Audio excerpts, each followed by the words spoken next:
उपस्थित आज या मातृतीर्थ पत्रकार संघाचे सर्व पत्रकार बंधू तसेच माझे दिव्यांग आणि त्यांचे पालक, प्रथमतः मी पत्रकारितेचे आद्य प्रवर्तक बाळशास्त्री जांभेकर यांना विनम्र अभिवादन करतो आणि सर्व मातृतीर्थ पत्रकार संघाचे अध्यक्ष सदस्य यांचे आभार मानतो की ज्या दिव्यांगांचा आपण या ठिकाणी सन्मान केला त्याबद्दल सर्वांचे आभार।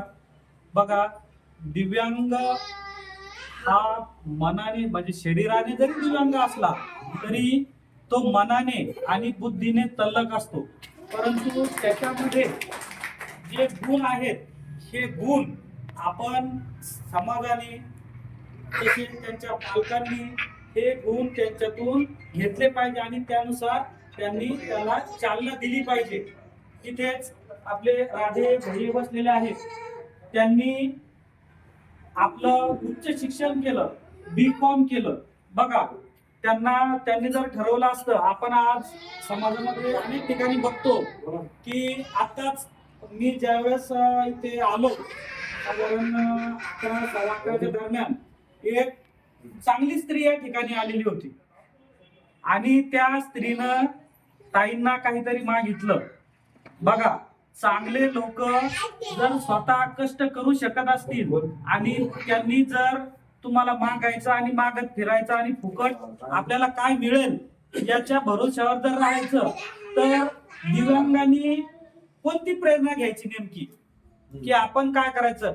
आपल्या भैयासारखे दिव्यांग आहेत की ज्यांनी स्वतःच्या पायावर उभं राहून जरी समजा त्यांना दिव्यांग हा तरी स्वतःच्या शिक्षणातून स्वतःचं करिअर घडवण्याचं काम त्यांनी या ठिकाणी केलेलं आहे आणि हेच प्रोत्साहन आपण पत्रकार संघ या ठिकाणी आपण त्यांना देत आहात।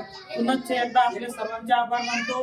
बघा, त्यांची बुद्धी ओळखून जर आपण कार्य केलं आणि त्यांना चालना दिली, आता हेच कार्य आपण उद्या आपल्या वृत्तपत्रामध्ये बघणार आहोत आणि ही बातमी ऐकून त्यांच्यासारखे असे हजारो जे दिव्यांग आहेत यांना चालना मिळणार आहे की खरंच आपण काहीतरी करू शकतो।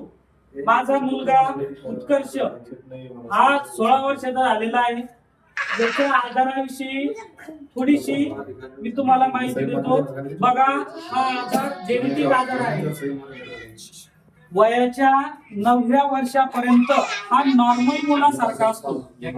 बघा, नॉर्मल मुलासारखं म्हणजे खेळणं, बागडणं, चालणं, शाळेत जाणं, 4थी पर्यंत त्यानं शाळेत पूर्ण म्हणजे स्वतः जात होता, येत होता। 4थी पर्यंत त्यानं रेग्युलर शिक्षण घेतलं, परंतु त्याला शाळेमध्ये आता म्हणजे 4थी नंतर त्याला बसायला त्रास, उठायला त्रास, चालायला त्रास हा होऊ लागला, म्हणून त्यानं बाहेरून शिक्षण घेण्याचं ठरवलं आणि त्याला जे आवश्यक आहे त्याचा चित्रकारिता चित्रात त्याला खूप आवड आहे, चित्र काढणे, त्यानंतर लेखन, त्याचा आवाज सुद्धा खूप सुंदर आहे।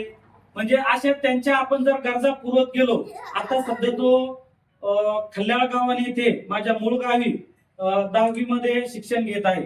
बघा, त्याला जरी स्वतः आता त्याचा हात चालत नाही आणि हा आजार असा आहे, जैन सरांना त्यांच्या मित्रांच्या मुलाला तो आजार आहे, त्यामुळे त्यांना सर्व कल्पना आहे। हा जेनेटिक आजार असल्यामुळे हा आईच्या गर्भातच आजार क्लिअर झालेला असतो, फक्त आपल्याला त्या आजाराविषयी माहिती नसते। तो आजार आपल्याला वयाच्या 9व्या वर्ष 8-9 वर्षापासून आपल्याला तो समजतो आणि दुर्दैव असं की आपल्या भारतामध्येच नव्हे तर आपल्या देशामध्ये सुद्धा या आजाराविषयी अजून पुरेशी तेवढी जनजागृती झालेली नाही आणि त्या आजारावर कुठलंही औषध उपलब्ध नाही। त्याची जेनेटिक टेस्ट केल्यानंतरच आपल्याला हा आजार कोणता आहे तो कळतो। या आजारामध्ये 5-10 प्रकार आहेत, BMD, DMD, SSA असे वेगवेगळे प्रकार आहेत। याचा जो आजार आहे तो DMD म्हणजे ड्युचेन मस्क्युलर डिस्ट्रॉफी, हा आजार स्नायूला कमजोर करत चालतो आणि कमजोर केल्यानंतर जसं जसं वय वाढत जाईल तसा तसा तो आणखी त्याचे मसल्स कमजोर करतो आणि त्या व्यक्तीला तो पूर्णतः खाऊन टाकतो. आता त्याच्या देखत मी सांगणार नाही, परंतु मी पंडित सरांसोबत बोललो की या मुलांचे काटे सरांसोबत सुद्धा बोललो की यांचं आयुष्य फार दीर्घकाळ आहे. त्यांच्या समोर म्हणजे आई वडिलांसमोर त्यांचं आपण मरण बघतोय असं त्यांचं आयुष्य आहे. जैन सरांना सुद्धा त्या आजाराविषयी माहिती आहे. नंतर मी तुम्हाला सविस्तर माहिती लागली तर त्याविषयी देईल. परंतु जर आपण असा या दिव्यांगाचा सन्मान केला तर खूप यामध्ये जनजागृती होईल. आणि माझी सर्व पत्रकारांना सुद्धा विनंती आहे की त्यांनी या डीएमडी आजाराविषयी आपण इतर आजाराविषयी बघतो की रेअर आजार जे आहेत, कॅन्सर असतील, अस्थिव्यंगाचे हे सर्वांना माहिती आहे. परंतु बीएमडी हा रेअर आजारांमध्ये न येता हा दुर्मिळ आजार आहे. आणि या दुर्मिळ आजार हा आपल्या जिल्ह्यामध्ये कमीत कमी 1000-1200 तरी व्यक्ती आहेत, परंतु त्यांची एकसंध नाहीत आणि त्या आजाराविषयी त्यांना माहिती नाही. कोणी काय सांगतं की हा तर चांगला चालत होता, याला तुम्ही या देवाकडे घेऊन जा, त्या देवाकडे घेऊन जा, अंगारे दुपारे करा. परंतु हा देव धर्म किंवा अंगारे दुपारे करून नीट होणारा आजार नाही. याला सायन्स मध्ये याचं डिटेक्ट झालेला आहे आणि तो आजार हा जेनेटिक आजार असल्यामुळे तुम्ही कुठेही त्याला घेऊन गेले, सध्या तरी आपल्या भारतामध्ये त्या आजाराविषयी कोणतीही लस नाही, कोणतीही औषधे नाही. त्याला स्टेरॉइड वगैरे देऊन ते थोडाफार तो कमी करता येऊ शकतो. त्या परत त्याचे आपण व्यायाम वगैरे घेऊन त्या आजाराविषयी त्याला आपण चालतं किंवा त्याच्या फक्त स्नायू मोकळे करू शकतो. परत एकदा मी सर्व पत्रकार बंधूंचे, मातृत्व पत्रकार संघाचे या ठिकाणी मला अध्यक्षस्थान दिलं त्याबद्दल सर्वांचे आभार व्यक्त करतो. आणि सर्वांना एकच विनंती करतो की या दुर्मिळ आजाराविषयी आपण त्याची जनजागृती आपल्या वृत्तपत्रातून करावी. आमच्या मातृत्व तालुका पत्रकार संघातर्फे आयोजित दिव्यांग बांधवांचा या ठिकाणी सत्कार या ठिकाणी घेण्यात आला.